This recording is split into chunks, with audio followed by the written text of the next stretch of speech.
Hey guys, Michael here. Continuing on with how do I build Naya heroes.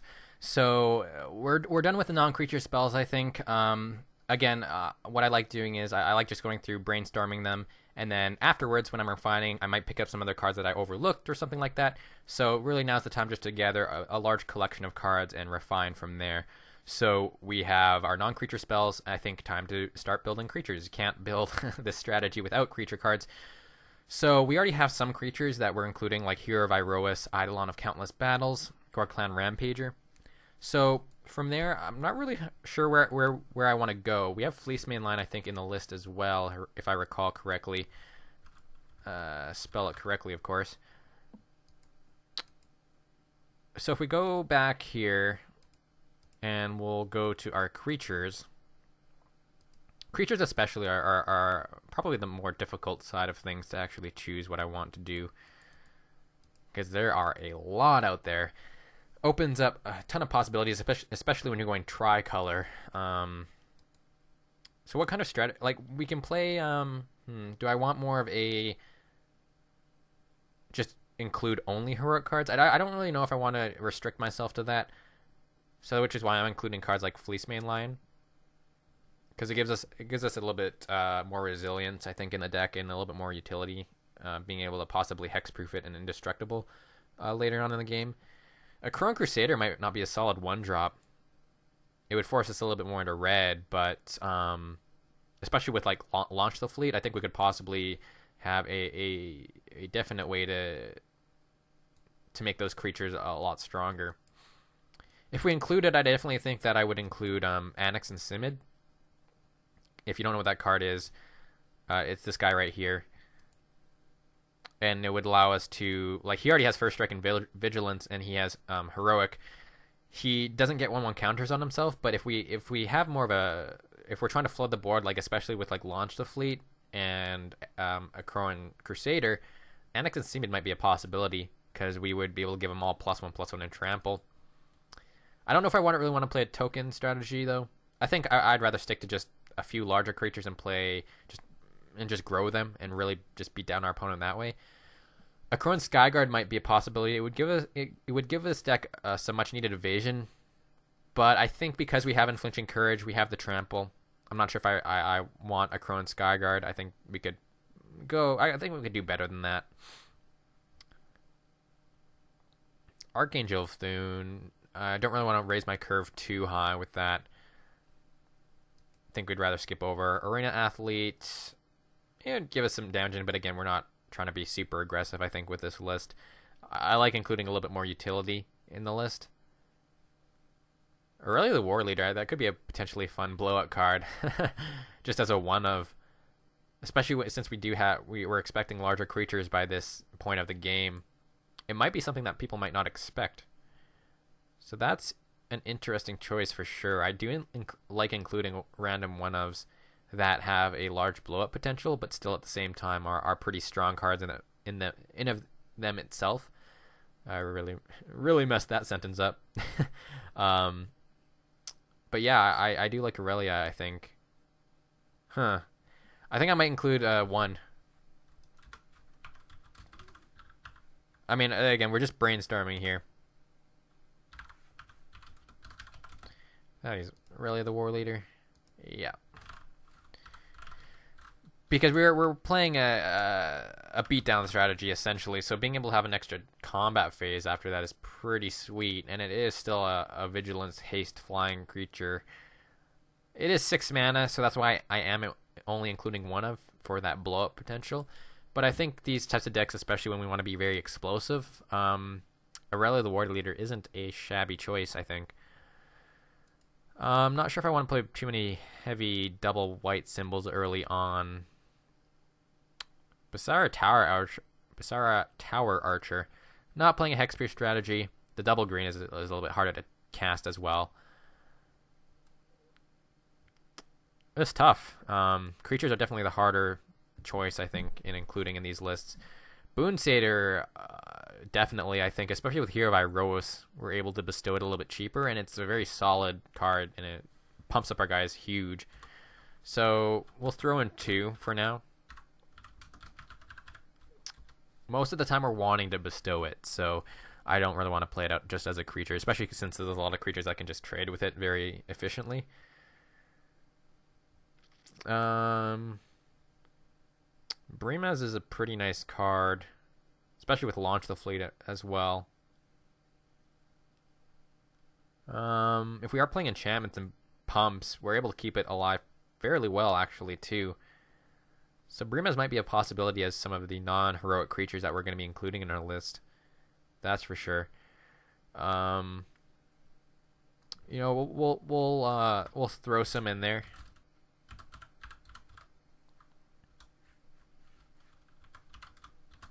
If I can spell with one hand.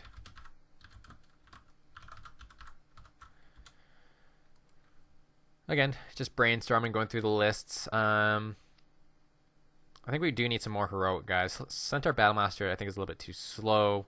Centaur Healer, we already have enough ways of gaining life through Unflinching Courage. I don't think we really need that. You know what? I think to make this a little bit easier, because I think right now we have a pretty good hold of how we're playing this deck. So here's another nice way of doing things is just typing in a keyword and throwing it in. It'll just give you all the heroic creatures.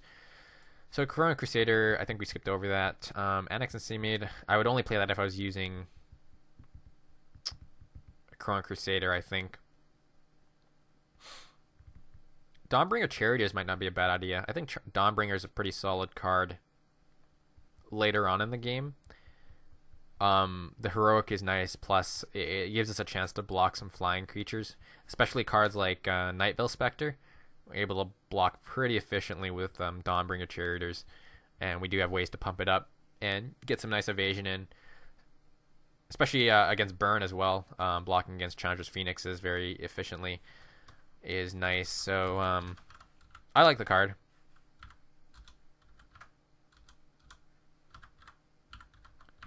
The Dawnbringer Charioteers. Yes, it is. Fabled Hero. Nah, I don't really want that. We already have Double Strike and stuff. I think we might need some lower cost. I'm not sure Favorite Hoplite. Do I really care about just having super early stuff? I mean, it's a solid 1-2 for 1. And even just one pump turns it into 2-3 for 1. It's not bad in creature matchups as well, since we were able to prevent damage to it. So it can efficiently win trades if we don't have enough ways to keep it alive. Just due to its effect, it'll essentially give it indestructibility. And when we're on the same playing field creature-wise, I guess, I think we should include it. I think having a nice early target, it gives us the ability to be very explosive with our deck, which is nice. Hero of Alina Tower. Not sure how I like this one. We do have a lot of low cantrip type spells to target it, and gives us access to a lot of mana to hopefully just pump this creature. Might be another possibility to just use as a 1-drop. That's tough. I'm not sure though, because we are playing some reactive spells like God's Willing and Borrow's Charm to protect our creatures.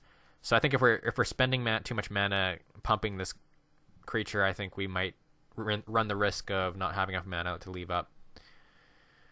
So I think there's better choices out there. Laguna Band Trailblazer, I just don't think it's a really great card. If I wanted a big butt to block for us, I'd rather play Nyx Fleece Ram. Phalanx Leader is definitely not bad, especially with Launch the Fleet. We could possibly produce enough 1/1 counters, and with Brimez. The double white is a little bit tough, but it might be a possibility to include. Maybe just a few, or a couple, just for the ability to get 1/1 counters on all of our creatures. Satyr Hoplite. We already have a solid 1-drop for a triggering heroic, I think. Satisa Oathsworn. It's 1/1 for 3 naturally. I don't think I really like that. Tethmos High Priest is an interesting one. like, how many 2-mana creatures? We have Fleecemane Lion, Hero of Iroas, Favorite Hoplite, and Phalanx Leader we can bring back with Tethmos High Priest. That might not be a bad one, honestly. We can't pump it, but it does give us a way to, like, we're obviously not going to be able to protect ourselves from every single removal spell, so Tethmos High Priest might be a way for us to bring back our guys. And the nice thing about it is it brings them right back to the battlefield rather than the graveyard. So that's a definite possibility. Maybe in the sideboard for against heavy removal strategies like Black-Green Devotion. I don't know. It might be worth experimenting with. We'll see how our final creature base looks like, and we'll go from there. But it's definitely a possibility, that's for sure. Vanguard of Brimez. That is another one that might be interesting. Maybe go 2 Vanguard and 2 Phalanx Leader. Like that combination can potentially make a pretty nice board state. And like I think maybe we can go sort of a token strategy, or a token, not a token heavy strategy, but have some token strategies within the whole scheme of things, because we have Boros Charm to protect to have board wide protection from Supreme Verdict. That is a possibility, that's for sure. Wingsteed Rider, not really sure how I like Wingsteed Rider. I think with Dawnbringer Charioteers and stuff like that, if I wanted to play something like this, I think I'd rather just play a Crone Skyguard as well. Vanguard of Brimez, I think, that's tough. Like, we already have Brimez itself.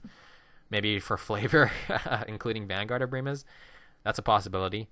I think we'll see how our creatures look as it is, and then we'll go from there. So here I like to just sort of add the land that I think...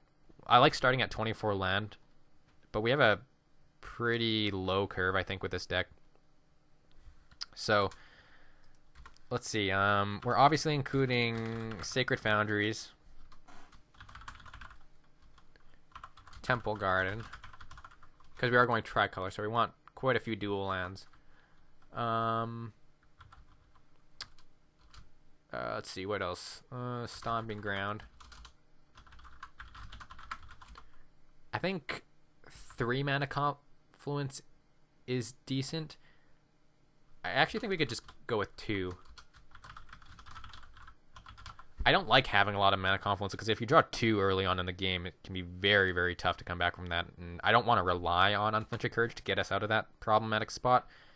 So mana Confluence, I think, is a good card, especially. It makes these decks a little bit more possible, but I don't think including too many is the way to go. So looking at our spells, we're definitely heavier on the white and green side of things. So I think including the 4 Temple of Plenty is the way to go. Then I don't want to include too many Scrylands, like we are playing a slightly aggressive deck. So I don't want too many lands that come in tapped. I think running 8 Scrylands is fine. It might be too many, honestly, though. Maybe 6. So include Temple of Triumph, I think. Because we are heavy on the white, but we do have cards like Boros Triumph where we want to have them pretty early on to react to early Supreme Verdict, turn 4 Supreme Verdict or something like that. So that leaves us with 4, 8, 12, 16, 20. We have 20 lands right now. Include maybe 2 plains and a forest, because we have like Boon Satyr as a double green. What else? I don't think we need another mountain. We really don't have too many red spells. And even Aurelia the War Leader, we're not playing that till turn 6, so I don't think we really need that. So 2 plains, 1 forest, I think is nice. That gives us 23 lands. I think 23 is a good place for this deck. So we'll save it and see how it looks. So I have 97 cards. As you can see, it'll always look really high at the start. So here's where we start cutting things. So once you get once this happens, you can already see like the general you can already see what types of spells you want to start keeping and what you want more of and less of. So I just like going through the list and configuring the numbers there. 3 Brimas is always, I think, a solid amount to include in the deck. 4, I think you see it too much, and 2, I don't think you want it still fairly early on. So 3, I think, is good. 2 Boon Satyr, I think, is good. 1 earlier, I'm confident with those, and same with Dawnbringer. Eidolon, I think we can knock it down to 2. Because, again, we're playing Boon Satyr and Eidolon mostly just for the bestow. Favorite Hoplite, we want it early on. For Fleecemane Land, I think we still want it early on as well. Gorkon Rampager, I think 3 is fine. We're mostly going to be using it for the Blood Rush. So, but again, I don't really want it too often. Even with the 4 Boros Charm. 4 Hero of Iroas is a definite. And I think 2 Phalanx Leader is still pretty solid. Maybe not. I think Hero of Iroas, Favorite Hoplite are going to be our 2 key heroic creatures, and if we can get Fleecemane Line monstrosified later on, we can still bestow. So I actually don't think I want Phalanx Leader. I know it works really well with Brimez, but other than that, we're not playing. I know it works well with Brimez and Launch the Fleet. Sorry, but even with that, I'm not sure if I really want it. Yeah, I think we can cut it. So sorceries, Hunter's Prowess. I'll leave the one of. We'll see if I absolutely need to take 1 card out at the end. Hunter's Prowess can be taken out. Launch the Fleet. We definitely don't need 4 of them. I think it's not super important in this list, so I think 2 of is fine. Johnny's Presence. Let's see how many ways. So this is gonna be a protecting type card. We have 2. We have 6 ways, 7, 8 with God's Willing. 8 ways essentially of protecting our creatures. I think that's good enough. I think just knocking it down to a 1 of, I think is fine. Boros Charm I want to keep at 4, that's for sure. Just because it does so much. 4 Common Bond is a definite not 4 of. Same with Reapwood is Sown, but I'm still curious as to how I would like to do things. So in the middle of this, like, it doesn't change the number of count you have. So you refreshing in the middle of it is what I like to do to just get a better sense. So like I'm with 25 creatures. That's on the high end, that's for sure. So I think I even want to cut out some more if we want to work on just having ways to target our creatures. So I like Eidolon. Dawnbringer, I think we can cut. So like as you go through the list, you'll see this and you'll find more ways of cutting down your list. Do I want to knock down Fleecemane Line? Hero of Iroas is our ideal turn 2 play, I think. But Fleecemane Line is still a pretty solid card. But I think we can knock it down to 3. Aurelia the Warleader might be just too cute. I'll leave it in for now, but I think we might end up cutting it. So we're down to 22 creatures. So that makes it a little bit easier, I think. I'm still debating on Common Bond or Reapwood is Sown. With 22 creatures, we're probably going to have a fair amount on the field. And I mean, with token generation, with Brimez and stuff like that, and Launch the Fleet, we might have a few more creatures on the field to target with it. And they're both the same costing at instant speed. I think we'll probably have about 3 creatures on the field or around there. So I think we'll run Reapwood is Sown. We'll try it out. I think I only want 2 though. 4 is definitely too much. God's Willing I think is still a nice card to have for just spot protection, and the Scry is really nice in this deck, especially since we don't want to run too many come and tap lands, so it fills up that extra Scry lands that we are missing out on. Solidarity of Heroes, I think that's a little bit too cute as well. I think it's one of those cards where it's definitely solid, I think, in this strategy. Maybe just include it as a 1 of possibility. Selesnya Charm we can probably cut down to 3 of. The targeting for +2/+2 and trample is nice, and the exiling but the exiling I think is the main thing we're going to be using it for, is removal. So I think we don't really need 4 of them. Warrior's Lesson as well. Um, if we're including Ajani and Hunter's Prowess, I don't think we even do we want Warrior's Lesson. I think I like Warrior's Lesson just because it's very low costing. Being able to target 2 creatures and possibly draw cards with just 1 mana, I think it's pretty nice. It only draws us 1 card per creature, but we have some ways of getting around creatures, and we have the trample especially with Unflinching Courage, I think. Including 3 of, I think, is nice, because we want it fairly on when the board's relatively clean, so they have less blockers to stop us from getting cards out of Warrior's Lesson. Banishing Light, I think we're really only targeting certain creatures or certain planeswalkers or creatures or threats with it, like Underworld connections or things like that. So Banishing Light is, I don't think we want to see too many in our hands. So I think knocking it down to 3 of is perfectly fine. Ethereal Armor, I think we want 4 of just because it's something you want early on. Oh, maybe that's not true. Like I think we definitely want 4 of, especially with 4 Unflinching Courage, especially with Hero of Iroas. But we're really not playing too many enchantment creatures other than 2 Eidolon and 2 Boon Satyr. So in total, that would be 4, 8, 11 enchantments. I think we can possibly cut down Ethereal Armor to 3 and make room for that. Hunter's Prowess, I like that. I actually do still like Ajani. Maybe knock it down to 1 of. That's a possibility. But we'll refresh here and we'll see where we're at. 76 cards, so we still got cut quite a bit. That's tough. So I think we have to decide which direction we want to go, whether we want to go creature heavy or targeting heavy. I think because we're running Boros Charm, we have a fair amount of ways protecting our creatures. I think we can just cut a ton of our creatures. So Aurelia, I think, is a little bit too cute. Boon Satyr might just leave it as a 1 of just for blowout potential.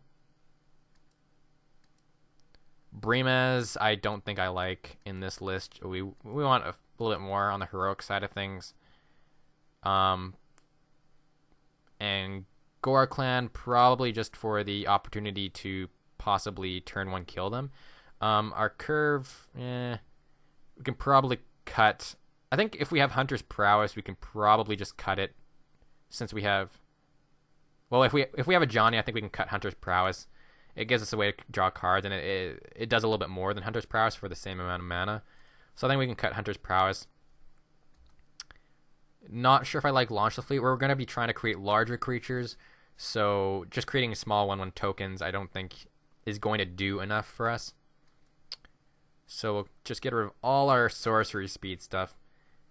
Johnny's Presence, I think I still like a 1 of, though. Just being able to possibly save 2 of our creatures, especially in like a combat trade or something. God's Willing, I don't think we actually need. It gives us a way to target and protect our creatures from spot removal, but I think we have enough ways of protecting our creatures.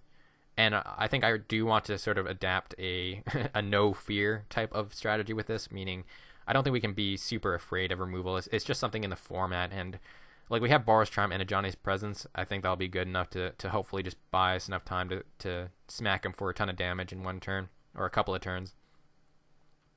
Solidarity of Heroes, I think we can cut because it's a little bit on the slower side, especially, and I think Warrior's Lesson could possibly cut as well, or maybe Reapwood is Sown. I actually think Reapwood is Sown we can cut, honestly. Warrior's Lesson, I think, is a little bit just more mana efficient, and I think it does a little bit more for us in the long run. So we'll refresh, see where we're at there. We're at 65 cards, cut down 5 more. Oh, I hate the refining part of making decks. So our curve isn't terrible. I mean, I'm wondering even if we could go to 22 lands with this deck. I might be stretching it a bit.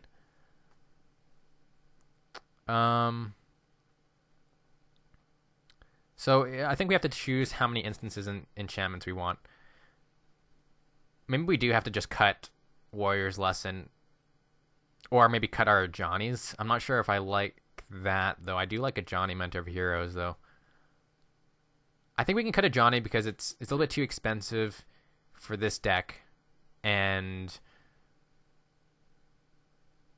it doesn't really trigger heroic. Maybe we can just throw 2 in the sideboard for control matchups or very heavy removal matchups when we want to try and draw to more cards. Yeah, I think I like a Johnny more in the sideboard than in the main board in this deck, as weird as that sounds.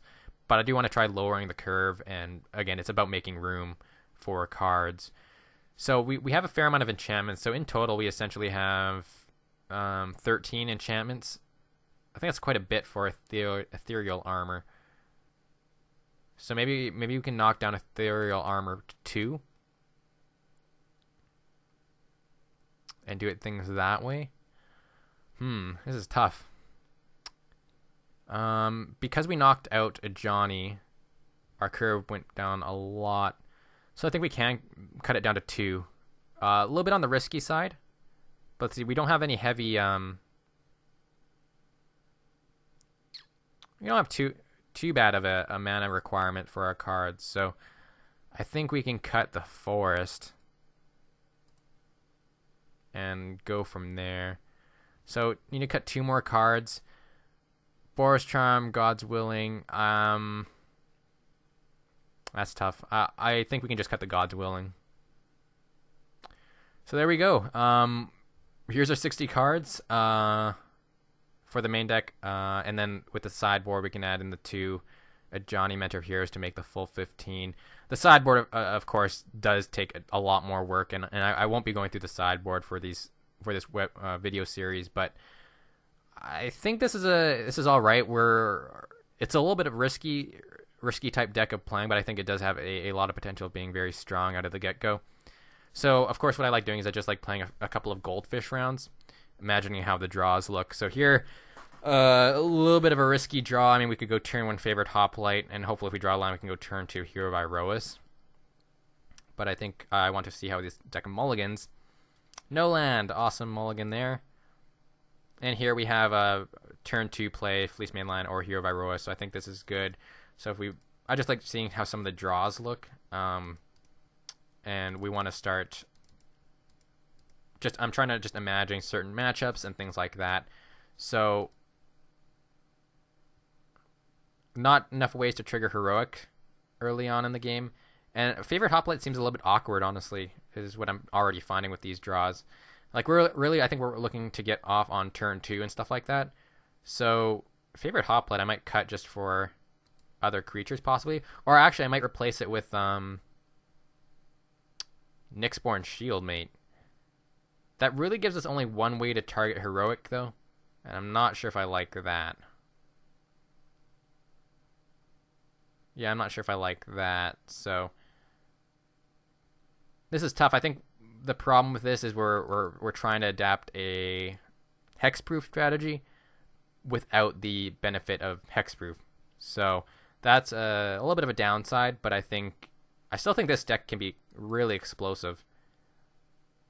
I think since Gorkland doesn't really activate heroic, I'm not sure if we need that.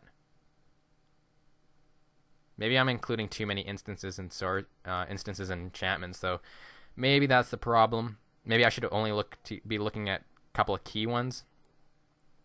Maybe Warrior's Lesson's a little bit too cute. Johnny's Presence, don't think I need that. We're probably usually going to have Boros Charm in our hand at some point early on, since we have 4 of them. So I think cutting that and Warrior's Lesson, I think we can include some more creatures. I think that's one thing that I don't want, is just running out of ways to target our guys. So I think including Nyxborn Shieldmate, it's not only an enchantment creature, so it works well with ethereal armor.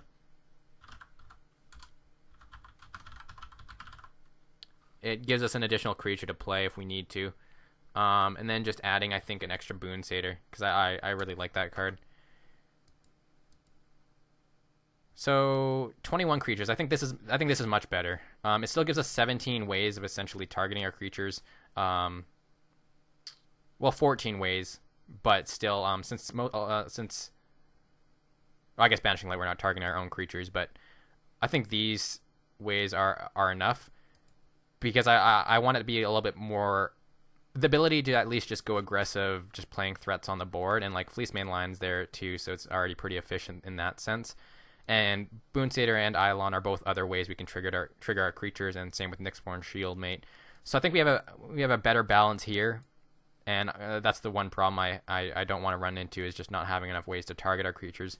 If we were playing more instances rather than enchantments, I think I would just include less creatures and just more heroic creatures, like take out Goroclan and things like that, and Fleece Mainland, and just include more heroic creatures if we were doing more instances. But I think if we're going this route, Ethereal Armor and Unflinching Courage, and just protecting everything with Boros Charm, I think is a little bit on the better side, especially since we have Hero of Iroas, being able to have some auras to actually target with a little more efficiently is, I think, the better way to go. So yeah, we're down to 60 cards. This is the first draft of the deck, so this is where I end off, and I will sleeve up the deck and test it out and see how things work out from here. It's always rough on the first go, of course, but hopefully you guys enjoyed this first run of the How Do I Build series, and hopefully we can just improve things in the future. And yeah, let me know in the comments below what you think of things so far, and let me know of any changes you guys would make with this deck. And also, in regards to just this series in general, let me know what kind of format you guys want me to upload this in. If you guys like me just splitting it up into just like non-creature spells and then the creatures and then refining sort of in different videos, or if you would rather just everything be in one go and I'll just split it up through annotations or something like that. So yeah, let me know what you guys think of this. I know this was probably a little bit rough on the rough side of things. It was the first try at this, but I think it's an interesting way to do things, and it gives you guys a sense of how I build decks and what I think about when I'm building them. So yeah, with that, I'll let you guys go, and thank you guys for watching, and I hope to talk to you guys in the future about this series. So thank you guys for watching, and I hope you guys have a great day.